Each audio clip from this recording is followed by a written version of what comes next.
દર્શક મિત્રો, ગુજરાત સત્ય વાર્તા ન્યૂઝમાં તમારું હાર્દિક સ્વાગત છે। હું છું મંજુરી શેરબાનુ। વડોદરા મહાનગરપાલિકાના તમામ કર્મચારીઓ, આવતી ક્લાસ 1 અધિકારીઓ તેઓના રોજિંદા કામગીરીમાં પડતી મુશ્કેલીઓ તેમજ ત્રાહિત ઈસમો દ્વારા થતી કનગડ અને માનસિક ત્રાસ બાબતે માનનીય મ્યુનિસિપલ કમિશનરને આવેદનપત્ર આપી માસ CL પર ઉતરીને વિરોધ દર્શાવ્યો અને આવતીકાલથી બધા અધિકારીઓ ઉતરી પડશે રજા પર।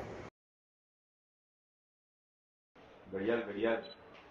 ઓ પ્રભુ ઘડિયાળ ક્યાં છે? ઘડિયાળ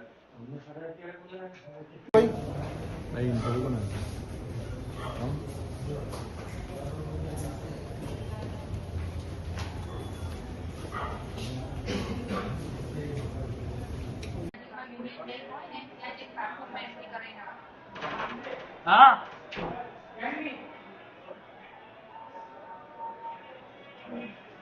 મીડિયાના માધ્યમ દ્વારા અમને આજે સવારે આ માહિતી મળી કે જે વડોદરા મહાનગરપાલિકાના ક્લાસ 1 ઓફિસર્સ છે તેમના દ્વારા ગત સાંજે કમિશનરશ્રીને આવેદનપત્ર આપી અને 2 દિવસની માસ CL પર એ લોકો ઉતર્યા હોવાની રજૂઆત કરી છે। વડોદરા શહેરના કોઈક ત્રાહિત વ્યક્તિ દ્વારા વારંવાર તેમને હેરાનગતિ થવાની હોય અને સતત માનસિક ત્રાસ આપવામાં આવતો હોય તેઓને પોતાની રોજે બરોજની જે ઓફિશિયલ વર્ક જે એમનું કામગીરી કરવાની છે તેમાં વિક્ષેપ પડતો હોવાની રજૂઆત આ બધા જ ઓફિસર્સ દ્વારા સાથે મળી અને કમિશનરશ્રીને કરવામાં ગત સાંજના આવી છે। ત્યારે આજે કમિશનરશ્રીના પિતાશ્રી બીમાર હોય તેઓ એમને હોસ્પિટલ લઈ ગયા છે, ત્યારે અમે DYMCને બોલાવી અને પદાધિકારીઓએ DYMC ગંગાસિંહ સાહેબ સાથે વાત કરી છે અને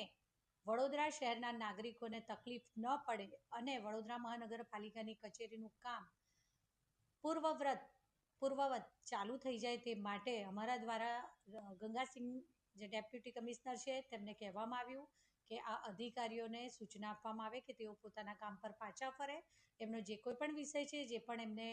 ત્રાહિત વ્યક્તિ દ્વારા હેરાનગતિ છે, માનસિક ત્રાસ છે કે જે પણ અન્ય કોઈ વિષય છે, આ બધી જ વસ્તુઓની માહિતી અને ચર્ચા કરી અને વહેલામાં વહેલી તકે એમની આ સમસ્યાનું નિવારણ કરવાનો પ્રયત્ન વડોદરા મહાનગરપાલિકા દ્વારા કરવામાં આવશે એવી એમને જાણકારી આપી અને એમના દ્વારા અધિકારીઓને મેસેજ પહોંચી જાય જેથી કરી અને હમણાં એકાદ કલાકમાં સૌ પોતપોતાના કામ પર પાછા ફરે અને જે પ્રોબ્લેમ છે એનું સોલ્યુશન સાથે મળીને લાવવામાં આવશે।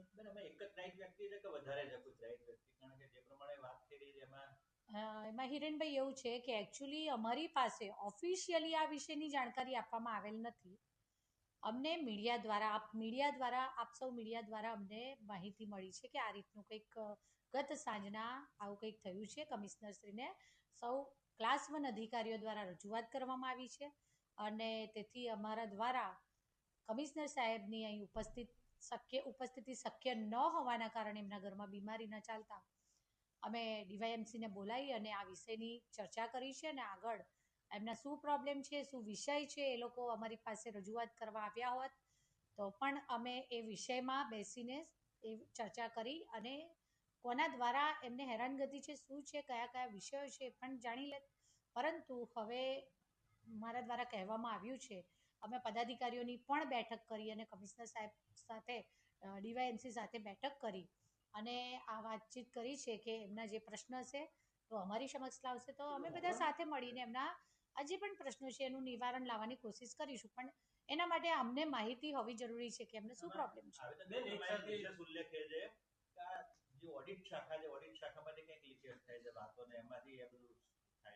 મેં કહ્યું તેમ કે મેં કહ્યું તેમ કે એમના વિભાગ દ્વારા જો એવું કોઈ વસ્તુ કે વિષય લીક થયો છે એવું એમને માહિતી છે, પરંતુ અમને આ રીતની કેમ કે પરિપત્ર પણ એમના દ્વારા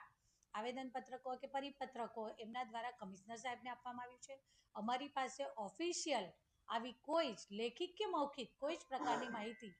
અમારા પદાધિકારીશ્રીઓ પાસે કોઈની જ પાસે આપવામાં કે વાત પણ કરવામાં આવી નથી, ફોન દ્વારા કે અન્ય કોઈ પણ રીતે આ માહિતી અમારી પાસે છે નહીં। એટલે અમે